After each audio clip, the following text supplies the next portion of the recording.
नून league के बारे में उनके सियासी मुखालिफिन एक बात बहुत वसूख से करते हैं और ये कहते हैं कि नून लीग वाले जब मुश्किल में हों तो पांव पकड़ते हैं, जब ये हुकूमत में हो तो गिरबान पकड़ने तक आ जाते हैं। इस बात में किस कदर सच्चाई है, इसका अंदाज़ा हमें ख्वाजा आसिफ के हालिया बयानात से होता है, जिसमें वो कभी जल बाजवा और फैज़ हमीद को असम्बली में बुलाने की बात करते हैं तो कभी ये तासुर देने की कोशिश करते हैं कि वो जल बाजवा के खिलाफ बातें करते थे तो उन्हें संगीन नताइज की धमकियाँ मिलती थी और ये भी कहा जाता था कि वो आपके खिलाफ प्रेस कॉन्फ्रेंस कर देंगे। ये बातें शायद सच भी हों, लेकिन हैरानकुन चीज़ ये है कि ये बातें ख्वाजा आसिफ जल बाजवा के बारे में कर रहे हैं। वही जल बाजवा जिनको 2018 के इलेक्शंस में उन्होंने मदद के लिए पुकारा था, लेकिन अब वो उनका गिरबान पकड़ने यानी पार्लियामान में बुलाकर जवाबदेही चाहते हैं। ख्वाजा आसिफ को किस तरह प्रेस कॉन्फ्रेंस की धमकियां दी गई, जरा ख्वाजा साहब क्या कह रहे हैं, जरा उसकी एक झलक आपने। ख्वाजा आसिफ ने सिर्फ कल ये बात नहीं की बल्कि रवा हफ्ते तकरीबन हर रोज़ टीवी शोज़ में वो ऐसी बातें दोहरा रहे हैं। ख्वाजा आसिफ के दावों पर शकूक व शुबात इस वजह से भी हैं कि खुद पीडीएम हुकूमत में वज़ीर दिफ़ा थे। अगर ये जल बाजवा को बुलाना चाहते थे तो तब भी बुला सकते थे। अब अगर उनका या उनकी पार्टी का इरादा एक बार फिर मज़ामत वाला है तो ये प्लान इंतहाई भोंडा है, क्योंकि मज़ामत का वक्त तो कब ख़त्म हो चुका। ये बयानिया इलेक्शन से पहले वाला था जो ख्वाजा आसिफ को अब इलेक्शन हुए हैं, हुकूमत बना ली है, तमाम केसेस ख़त्म करा लिए हैं, रिलीफ हासिल करने के बाद याद आया है। वैसे भी अगर ख्वाजा साहब के मशवरे के मुताबिक हुकूमत जर्नैलों के एहतसाब का फैसला करती है तो उन्हें पार्लियामान में बुलाती है, तो इससे यकीनी तौर पर शहबाज हुकूमत और इस्टेब्लिशमेंट के दरमियान तनाव पैदा होने का खतरा है। ऐसे किसी तनाव को क्या शहबाज हुकूमत बर्दाश्त कर सकती है, ये सवालिया निशान है। अभी तक इस बारे में इल्म नहीं है कि क्या ये ख्वाजा साहब का अपना ज़ाती फैसला है, बयानी हुकूमती पॉलिसी है। अब बुलाने के हवाले से कानून क्या कहता है, बुलाया जा भी सकता है या नहीं, वज़ीर कानून को सुन। इंटरेस्टिंगली ख्वाजा आसिफ साहब से किसी ने ये पूछा कि ख्वाजा साहब ये जो बातें आप कर रहे हैं इससे तो आप घर भी जा सकते हैं, तो उन्होंने कहा हम घर जाने के लिए भी तैयार हैं।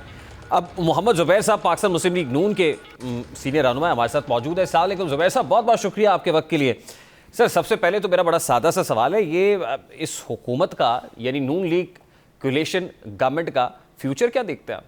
ये सवाल तो बनता है इसलिए कि पाकिस्तान की तारीख में कभी भी किसी पार्टी ने या किसी भी कोलिशन गवर्नमेंट ने अपना टेन्योर पूरा नहीं किया, किसी ना किसी वजह से या तो निकाल दिए गए या जो भी हुआ। तो ये इस वजह से एक अहम सवाल बनता है कि क्या ये वाली हुकूमत पूरा कर सकेगी अपने tenure. This is a very weak government अगर आप उस हिसाब से देखें। It's a minority government because Peoples Party ने जिसने वोट दिया उनको सपोर्ट करने के लिए, they not part of the cabinet. तो ये मिनॉरिटी गवर्नमेंट। ज़ुबैर साहब, अलाउ मी टू आस्क कि इतनी वीक गवर्नमेंट और इतने वीक ग्राउंड्स पे खड़ी हुई गवर्नमेंट, इतने बुलंदोबांग नारे, यानी वजीर दफा ये कहते हैं कि जी मैं तो जनरल बाजवा को बुलाऊंगा, मैं जनरल फैज़ को बुलाऊंगा, मतलब इतनी वीक ग्राउंड्स पे खड़े हो कि आप इतनी स्ट्रॉन्ग बातें कर रहे हैं, इसके मुताबिल हो सकते हैं। यानी अभी आपको बहुत सारे चैलेंजेस का सामना है, पेशतर इससे कि आप उन चैलेंजेस से निकलें, फिर आप किसी के एहतसाब किसी को बुलाने की बात करें। आपने पहले ये बातें करना शुरू कर दी। नहीं, वो मेरा ख्याल है वो उन्होंने एक स्टेटमेंट दे दी है एक दो दफा चैनल्स पर। मैं और आप जानते हैं पाकिस्तान को, मेरा नहीं ख्याल है कि वो बुलाएंगे, और बुलाने का तरीका ये होता भी नहीं है। अगर बुलाना है तो उसमें कुछ सीरियसनेस होनी चाहिए। I doubt it. मुझे नहीं पता कि जनरल बाजवा जब 16 महीने की हुकूमत थी तो उसमें 7-8 महीने जनरल बाजवा ही चीफ थे, और उस वक्त ख्वाजा आसिफ डिफेंस मिनिस्टर भी थे। तो अपेरेंटली तो उस वक्त तो रिलेशनशिप बिल्कुल ठीक थी till the time general Bajwa retired. अब उसके बाद, रिटायरमेंट के बाद जनरल बाजवा तो ना कुछ कर सकते हैं ना कुछ किया होगा। तो अगर वो मेरा ख्याल है इससे सिर्फ टेंशन बढ़ती है। आपने जैसे सवाल पूछा, इन्वेस्टर्स भी देखते हैं और तमाम लोग देखते हैं कि जी ये किस किस्म का माहौल है, तो वो इस वजह से वो तो आपको क्या लगता है, ये पर्सनल कैपेसिटी में ख्वाजा साहब ने स्टेटमेंट दे दिया या ये कोई पार्टी पोजीशन है जो तब्दील हो रही है या पार्टी पॉलिसी है? नहीं, कोई पार्टी पॉलिसी नहीं है जी। कैसे पार्टी पॉलिसी हो सकती है? आपको याद होगा कि नवाज शरीफ साहब जब लंदन में थे तो उस वक्त उन्होंने ऐसी ही बातें की थी जब तक उनको नहीं इन्वेस्टिगेट किया जाएगा, उनकी अकाउंटेबिलिटी नहीं होगी। जो जजेस थे, जनरल इन्वॉल्व थे 2017 और 2018 में, उसके बाद तो इनको आगे हुकूमत नहीं कर सकेगी। लेकिन उसके फौरन बाद उनको वापस लेना पड़ा, और उसके बाद ड्यूरिंग द इलेक्शन कैंपेन कभी ये बात नहीं की थी उन्होंने। तो ये out of the blue Khawaja Asif ने बात की। अब वो उसका कोई ना कोई तो मकसद होगा, लेकिन मेरी नजर में इस बार टेंशन फैलाने और कुछ भी नहीं होगा। बुलाना तो बहुत दूर की नहीं, बात है। लेकिन वो कहते हैं ना सर कि बेखुदी बेसबब नहीं गालिब, कुछ तो है जिसकी पर्दादारी है। तो at this point in time defence minister पहले ये स्टेटमेंट देता है, उसके बाद आके कहता है मुझे धमकियां भी आ रही हैं। तो जैसे आपने कहा कुछ तो है ना इसके पीछे, कोई तो वजह है कि ख्वाजा आसिफ साहब ये बातें कर रहे हैं। लेकिन इंपॉर्टेंट तो ये भी है कि एक तरफ IMF का मिशन बैठा होता है बड़ी खुदा करके, अभी तो वो स्टाफ लेवल के ऊपर आप ये पोस्ट कर रहे हैं कि एग्रीमेंट हो गया है और उसके बाद एग्जीक्यूटिव बोर्ड से मंजूरी आनी है। इस तरह के सिचुएशन के अंदर, हालात के अंदर, क्या कहीं नून लीग फोर्स ही तो नहीं कर रही कि अगर शहीद भी होते हैं तो फिर एक नैरेटिव तो हमारे पास एटलीस्ट हो कि जिसको हमने खो दिया जरा उसको रिवाइव तो करें? वो जो नैरेटिव था वो वोट को इज्जत होकर था जी। तो उसमें जनरल बाजवा या कोई स्पेसिफिकली जनरल की बात की थी, जनरल फैज हमीद की।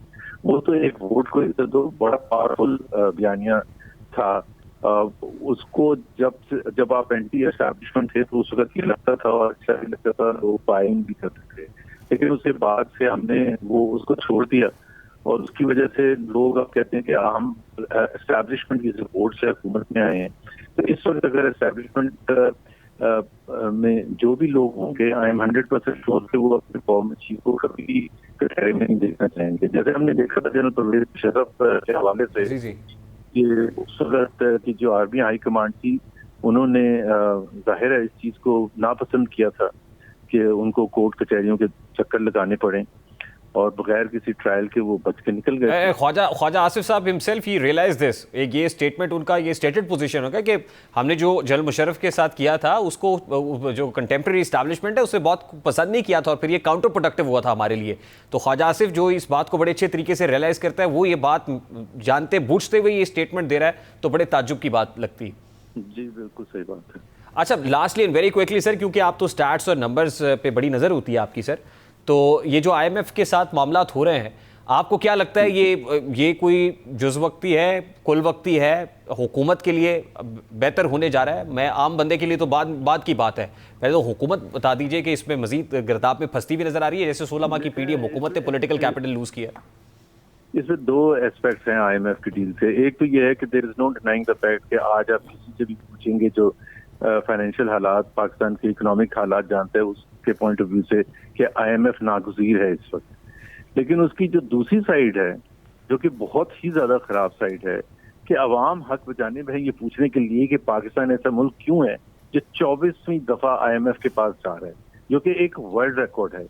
तो इसका जितने भी पिछले IMF, ये पूछना जायज है ना सबका कि जी IMF प्रोग्राम जो पहले लिए गए थे उसकी कोई अकाउंटेबिलिटी देगा या नहीं देगा, क्योंकि कर्जों का बोझ पड़ा ना, अवाम के लिए मुसीबत पड़ी, अवाम के लिए प्रेशर आया, चीजें महंगी हुई, जो IMF कहता है फिर आपको वो चीजें करनी पड़ती हैं।